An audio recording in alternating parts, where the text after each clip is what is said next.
All ancient cultures in the world with different languages from the past taught the same thing, and only one doesn't match. And of course, you can see the one that doesn't match here, NASA. So why all the ancient cultures with all the different languages and different races of people and different types of people, they taught the same thing about the world, but today our society forces us to think differently, and then they say, oh, we are more intelligent and more advanced. I do not understand.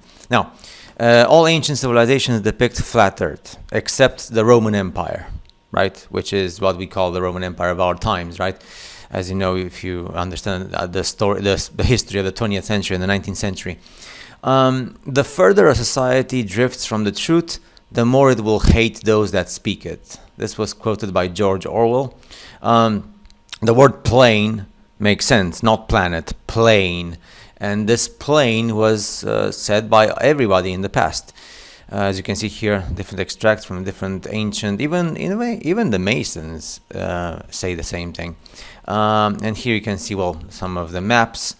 Of course, don't forget about Vibes of Cosmos. I know I don't speak about that too much now. So yeah, here you have passages from what we call the biblical texts.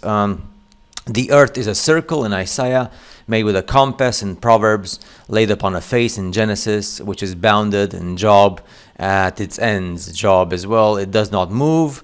Psalm, and it's covered by a dome. Genesis, containing the sun, moon, and stars. Genesis, which are all revolving. Enoch, above and below is water. Genesis, and this is explained a lot better as well in Vibes of Cosmos. And of course here again the maps, the ancient maps. Don't go with this, okay? This is just a representation which is not the truth, but it's good for starting to think, but you should go to Vibes of Cosmos. The Gleason map is very good to start. It's not finished and it's not complete, but it's a good starting point. And it's a good starting point to ask questions which are uncomfortable for the big majority of people. I would say for 9 out of 10 people, and sometimes for 10 out of 10, so for all of humanity. General map of the world, which was used for the air missions, right? From the military, from the Air Force. And then this was published back in the day in the 1800s and the early 1900s. It was something normal. Even the Air Age map of the world, so the air flights, they used this map. So this is, I don't even understand why people say, oh, they just took the globe and they put it flat. No. The globe is what they took the flat maps to make the globe when they put the flat maps on a sphere. But it's sad that people do not understand what happened in the past. Truly sad. Of course, I do prefer Vibes of Cosmos, but again, in order to start asking uncomfortable questions for people who never even thought about this, if I give you Vibes of Cosmos, it's too much for a person like that who never asks questions. So in my opinion, in order to start baby steps, then this is the type of things you want. It's sad that President Obama actually gave a comment and an answer saying we don't have time for a meeting for the Flat Earth Society. But President Obama, did you have time for the Russia hoax against President Trump? Anyway, map of the flat Earth and of course the United Nations symbol. This one is what I don't like because this is just taken out of context. The world is not like this. Vibes of Cosmos explains it, but again, it's a good starting point for people who start this from the very beginning. And this one is not reality, but it's also a good starting point. And again, Vibes of Cosmos explains it way better. But it gives you the understanding that there's other continents and other lands, and we are separated by ice. And Vibes of Cosmos explains that very well. The separation of the continents by layers of ice and oceans and frozen oceans, and then there's different suns as well. And that's fascinating, isn't it? And the thing with Antarctica is explained way better in Vibes of Cosmos as well, and with the Antarctica missions and stations which are put there by the big powers of this world. Now, of course, the maps before, they were showing in the North Pole these 4 continents and islands, which is close to Greenland. This big island here is Greenland, and this is Iceland. And near Iceland, there was like another island, which is not there anymore. And these islands in north of Russia, and of course, Hyperborea. And now we go to the Google Maps, and there's not there. We all know that there's military forces here that don't allow you to go.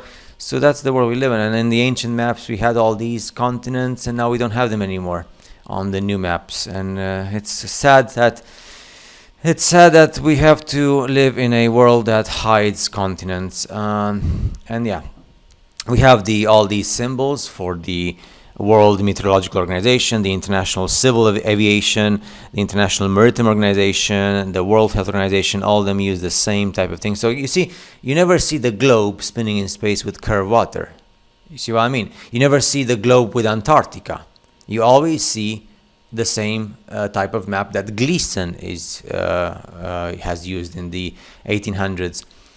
But yeah, people then say, oh, I am the one confused. Well, I am confused because I don't accept the globe spinning ball Earth with curved water on the exterior of a sphere spinning at 1,000 miles per hour.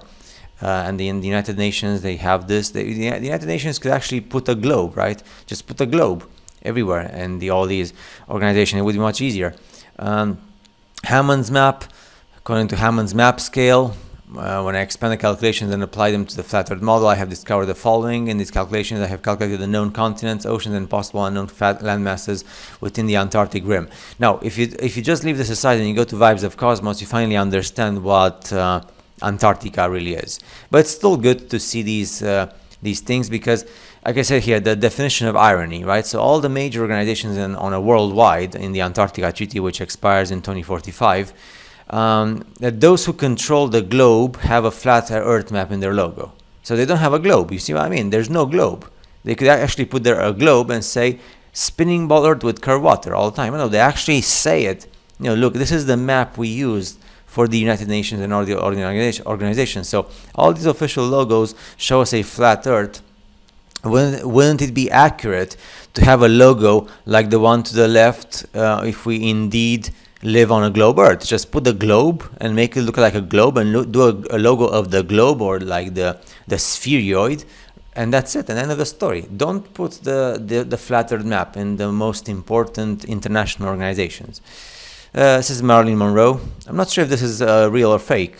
Some people say it's real, that Marilyn Monroe actually had this and she took a picture with that flat Earth map, and then but they know you live on a flat Earth, as you can see the map and the United Nations symbol. They just don't want you to know that. I mean, actually they do want you to know, but then they want you to get into fights with people regarding the spinning ball Earth with curved water. And of course, when you speak about people and you say to them, look, there's no globe Earth with spinning ball Earth water, and then people just yell and scream at you. That's sad how humanity operates. Human beings just yell and scream.